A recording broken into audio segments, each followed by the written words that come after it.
for straight black girls dating in America.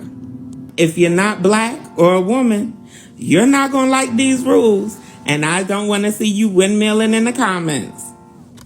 Therapy, dating outside of your race, and keeping a side piece. Those are the rules. Let me break them down. What's up, YouTube? Vandetta's here. Today's video is from a possible transgender woman. If I made a mistake, then may she and the YouTube gods forgive me, because I'm not trying to be disrespectful.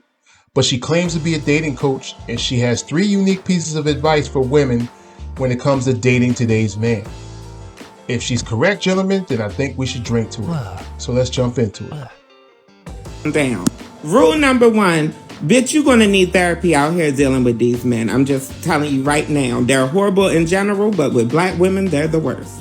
All them daddy issues, baby, you're going to have to work through them. Yes. I know I'm going to get some pushback on this one, but bitch, you're going to be pushing 60, still looking for a man if you don't listen to your girl. The first point she made was therapy. I get it. I totally understand her logic, and it makes absolute sense to me. No, it doesn't. I'm sorry. I can't do this. One of the dumbest things I've ever heard. As a dating advisor, how do you just jump right into pointing fingers at today's men, causing women to need therapy?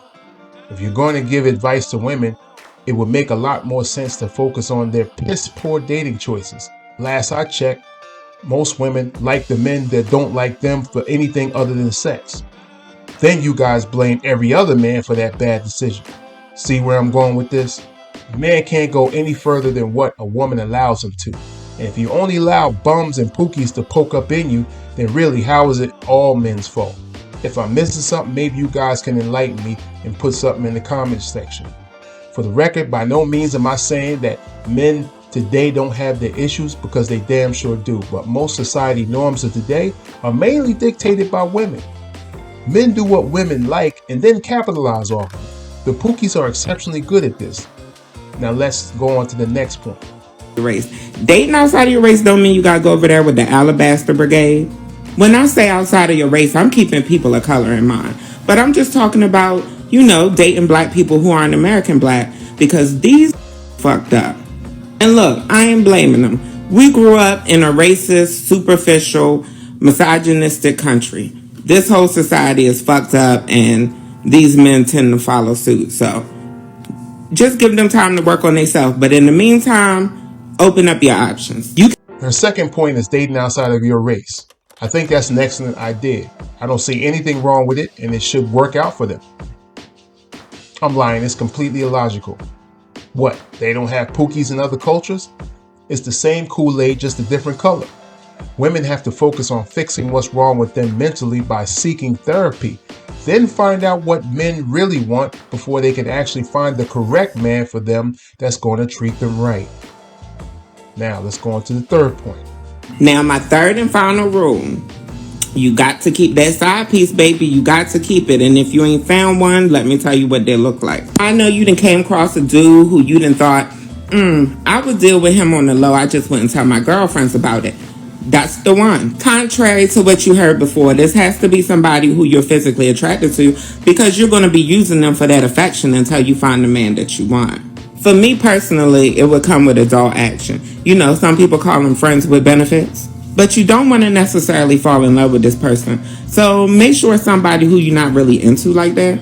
Now, this person is a key to the dating process, because this is the person that you're going to be screwing, affectionate with, so on and so forth, until the right one comes along. Because the men who you really like, you're not going to have sex with them until after a commitment. I hear you. You saying, oh, Bree, that sounds so childish.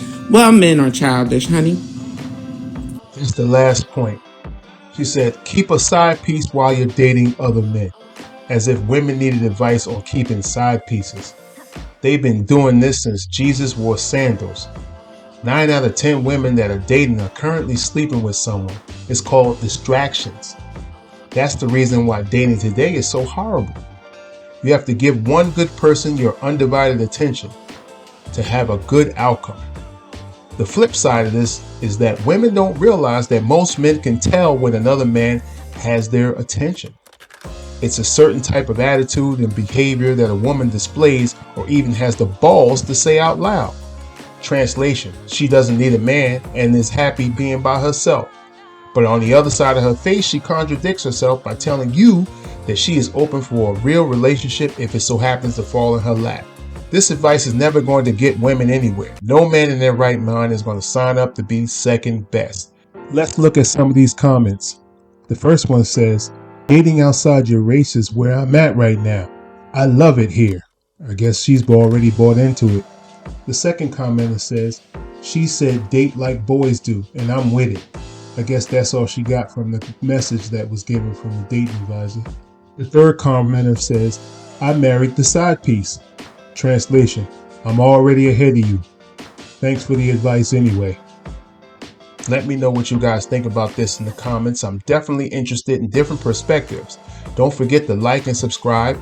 Stay safe and God bless.